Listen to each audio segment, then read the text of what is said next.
हरियाणा में होने वाले विधानसभा चुनाव में मतदान से ठीक पहले 2 अक्टूबर की सुबह राम रहीम सुनारिया जेल से बाहर आ गया। राम रहीम को 20 दिन की पैरोल दी गई। आपको बता दें, सरकार ने चुनाव आयोग से राम रहीम के आपात पैरोल को लेकर अनुमति मांगी थी। आयोग ने 3 शर्तों के आधार पर अनुमति दी थी, जिसके बाद राम रहीम एक बार फिर से पैरोल पर जेल से बाहर है। 5 अक्टूबर को हरियाणा में विधानसभा चुनाव के लिए वोटिंग होनी है, जिसके बाद अब सवाल ये उठने लगे कि पैरोल के दौरान राम रहीम हरियाणा चुनाव को कितना प्रभावित कर पाएगा। चर्चा भी इस पर खूब हो रही है। हरियाणा चुनाव के बीच गुरमीत राम रहीम को पैरोल मिलना सुर्खियों में है। राम रहीम की पैरोल को लेकर कांग्रेस ने कड़ी आपत्ति भी जताई थी। कांग्रेस ने राम रहीम की पैरोल याचिका का विरोध किया था। पार्टी ने इसे विधानसभा चुनाव को प्रभावित करने वाली कार्रवाई बताया था। कांग्रेस ने इस पूरे मामले में चुनाव आयोग को पत्र लिखकर कहा था कि इस वक्त राम रहीम को पैरोल देना उचित नहीं है, विधानसभा चुनाव पर इसका असर पड़ेगा। वहीं कांग्रेस की आपत्तियों को देखते हुए राम रहीम को पैरोल देते हुए चुनाव आयोग ने उसके कोई बयान को जारी न करने, किसी चुनाव सभा में शामिल होने, सोशल मीडिया और वीडियो के माध्यम से पोस्ट करने, इन सब पर फिलहाल प्रतिबंध लगा दिया है। चुनाव आयोग ने राम रहीम के हरियाणा विधानसभा चुनाव के दौरान राज्य में प्रवेश करने पर भी रोक लगा दी है। माना यह जा रहा है कि इस दौरान वो बागपत के अपने बरनावा आश्रम में ही रहेगा। इन सब के अलावा पैरोल या फरलो मिलने के बाद वो इस जगह पर रुका है जहां से वो हरियाणा की सीमा में नहीं जा पाएगा। हरियाणा के बेहद करीबी होने के कारण इस दौरान वो राजनीतिक रूप से प्रभावशाली रह सकता है, इसलिए चुनाव आयोग ने ये सारी बंदिशें लगाई हैं।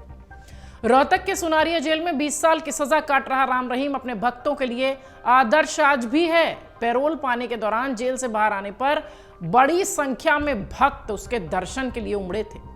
इस बार चुनाव होने के कारण यदि कोई उम्मीदवार या नेता उसका आशीर्वाद पाने के लिए उसके दरबार में पहुंच सकता है, तो इस पर चुनाव आयोग ने भी रोक नहीं लगाई है। हालांकि सारी रोक जो है वो राम रहीम पर है। यदि वो इस दौरान ली गई अपनी फोटो या सामान्य संदेश भी सोशल मीडिया के जरिए जारी करता है, तो इससे भी मतदाताओं तक संकेत पहुंच सकता है, ऐसी चर्चा है।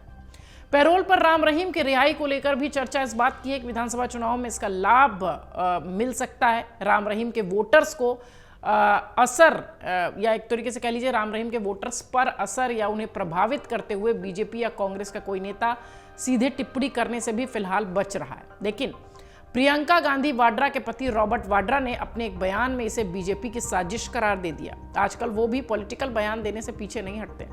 उन्होंने कहा था कि ठीक चुनाव से पहले राम रहीम को जेल से बाहर लाकर कांग्रेस की जीत की उम्मीदों को कमजोर करने की साजिश रची जा रही है।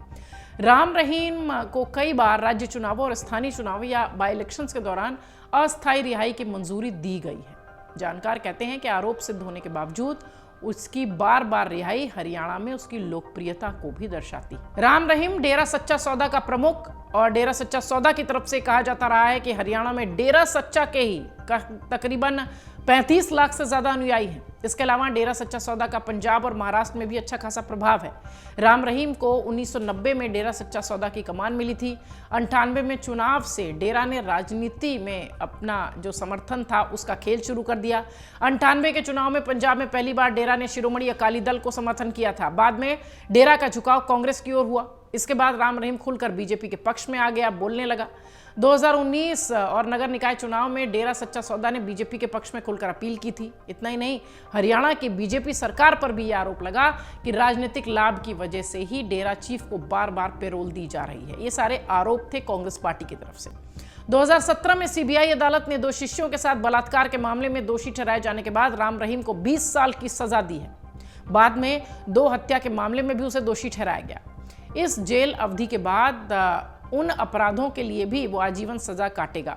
राम रहीम और 3 अन्य 16 साल से अधिक के पहले एक पत्रकार की हत्या और 2019 में उसे दोषी ठहराया गया। इन तमाम मामलों में अक्टूबर 2021 में उसे और 4 को डेरा के प्रबंधक रंजीत सिंह की हत्या की साजिश के लिए भी दोषी ठहराया गया। फिलहाल राम रहीम जेल से बाहर है। बंदिशें बहुत सारी हैं, लेकिन डर भी इस बात का है कि वो चुनाव को प्रभावित कर सकता है। अगर आप ये वीडियो YouTube पर देख रहे हैं तो हमारे चैनल को सब्सक्राइब कर बेल आइकन दबाएं और Facebook पर देख रहे हैं तो हमारे पेज को लाइक करें।